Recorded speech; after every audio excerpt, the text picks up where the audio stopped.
Kicking the year off right with the first show of the year out of Georgia.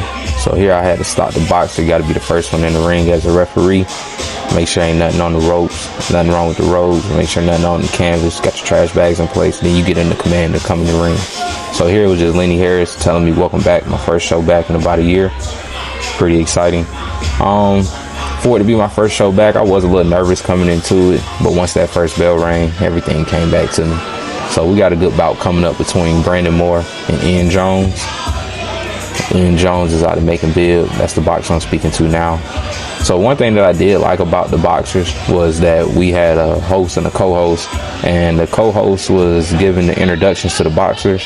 And one thing I liked was that how neither of the boxers came to the center of the ring once she gave them their introductions.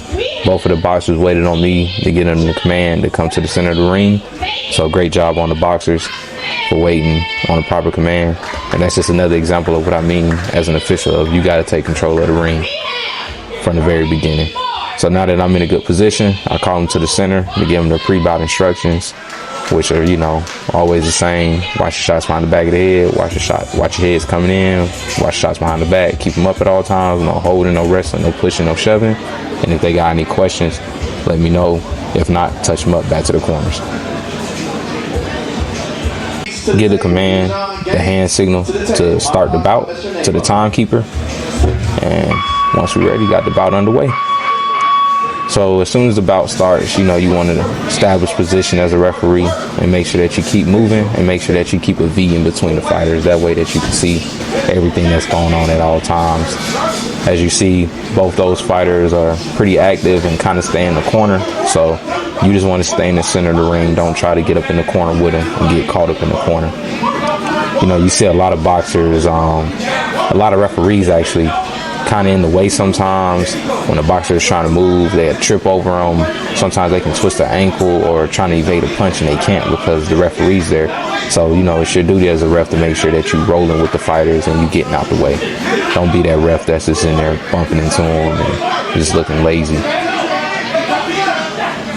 So, first round back, I think that the fighters were pretty sharp. No fouls or anything that I had to worry about. From the beginning, I would just say that, Red kind of threw a few punches on the belt line, but outside of that, nothing too major. He caught a nice little jab coming in right there. Sometimes a referee would have gave you an 8 count for that. And remember, fighters, 8 counts are just a safety precaution.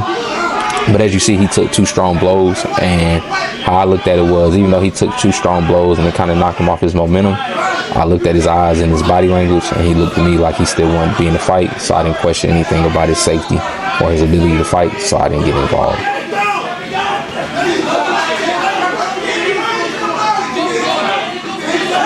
So yeah, great bout so far between these two. Keeping it clean. Not much action for me. Like I say, some of those low blows, I would say right there again, yeah, Red getting some low blows. Now that I see Connor's getting away with a few low blows, but they're on the belt line, so that's a good thing. End of the first round,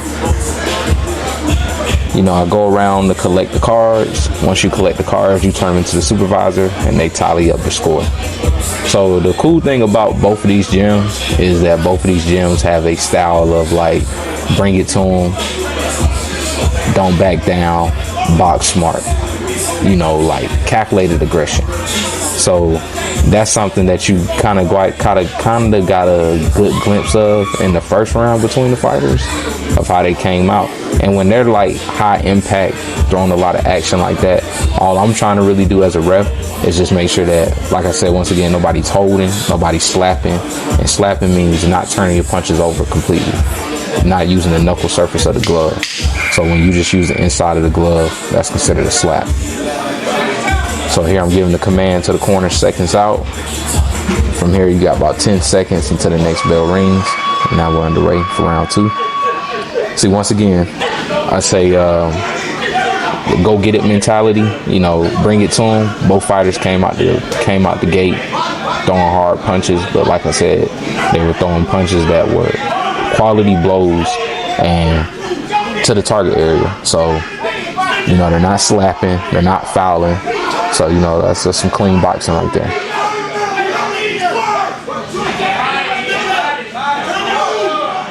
Clean boxing.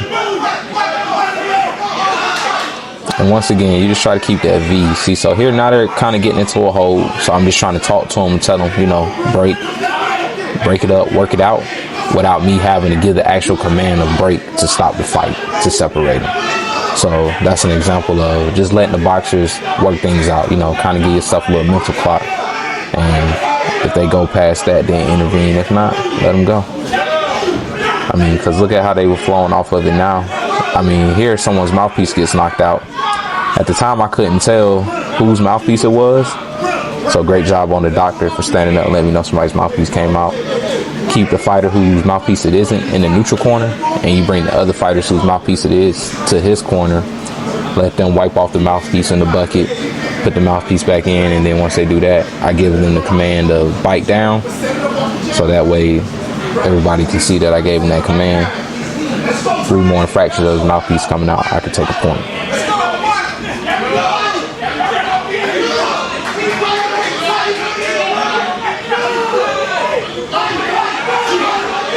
Once again, Red got away with throwing him at the belt line, holding him to the back of the head. So another reason you want to keep that V is because the reason he was able to get away with holding the back of the head and throwing it at the belt line was because of my position. I wasn't quite able to see it. And as a ref, it's my job to make sure that I'm there to prevent that. But as a fighter, you know, that's pretty much, sometimes the coaches teach them that tactic, that work your move, keep them up, give them a command now to keep them up. So if it ever gets to the point where I have to take a point from him, the judges, the refs, and the fans saw that I was giving him the command, although I'm verbally in the ring giving him the command to keep up his punches. But you have to give him the hand signal. You got to remember to do the hand signal as well, so that everybody knows that you're giving him that command, because it's sometimes too loud in there, they can't hear. So here I got Jerome giving me a piece of advice of watch the fighters' heads as they're coming in. Great little piece of advice. But from my perspective, I didn't really think that the fighters were coming in with their heads. I just thought that they were using their guard to throw, like holding down on their guard on each other to throw punches out of the guard. But I didn't really feel like they were using their heads to come in. Like they were just staying in their guard and throwing punches from the guard. But they both were kind of having the same game plan. But that was a pretty good piece of advice from Jerome. Once again, seconds out. Round 3 underway. Fighters came out pretty strong once again. Nice quality blows. As you see, Blue worked himself into the corner. I could have told Ray to keep his head up there.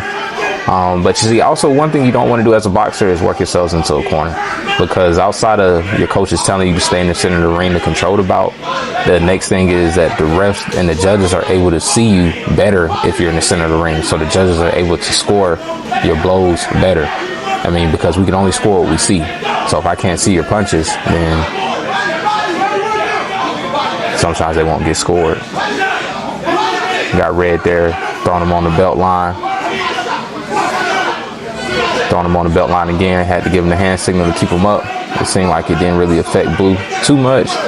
Just backed up and got himself together. Got back into action. And see, so you want to, as a ref, you want to be on top of these things. Blue got away with a push right there.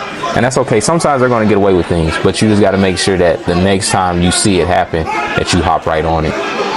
Once again, Red on the belt line. Blue gave him a push. Had to give him the hand signal, no pushing. He got right back into action. But you want to get these fighters prepared at the local level, so when they get the nationals and they're fighting these more experienced referees and judges, fighting with these more experienced referees and judges, that they know what to expect. They know what the standard is, and they know how they're supposed to be boxing.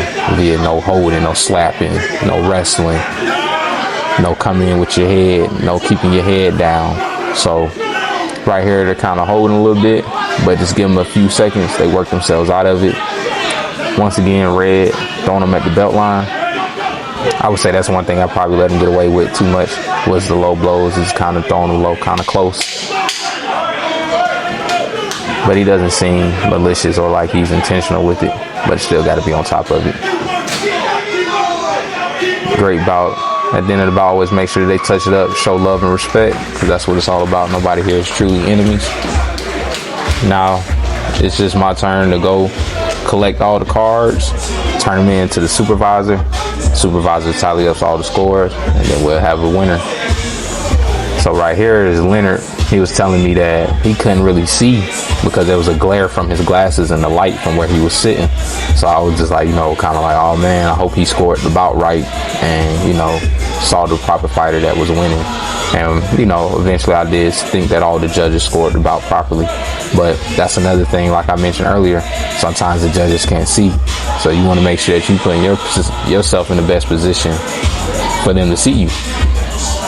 Right here, just calling them to the center of the ring to check their hand wraps, make sure nothing's in their hand wraps, nothing's been tampered with. After that, always make sure that they touch it up, show some respect to each other as we await the decision. So we got the host in there in the ring now. Before he gives a decision, who do y'all think won the fight, Brandon Moore or Ian Jones? All right. From split decision,